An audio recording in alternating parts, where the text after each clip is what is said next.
అలా మొత్తానికి గంటన్నర దాని తర్వాత మొత్తానికి వెళ్ళాము.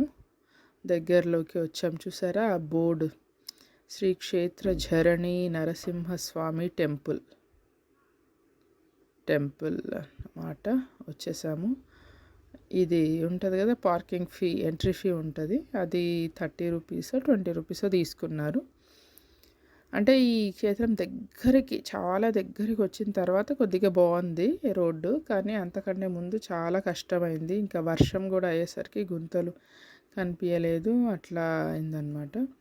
మొత్తానికి క్షేత్రానికి చేరుకున్నాం. చూడండి ఇక్కడ భక్తజనం, అసలు మేము ఊహించలేదు ఇంతగానం ఉంటారని, ఇంతమంది ఉంటారని మేము ఊహించలేదు.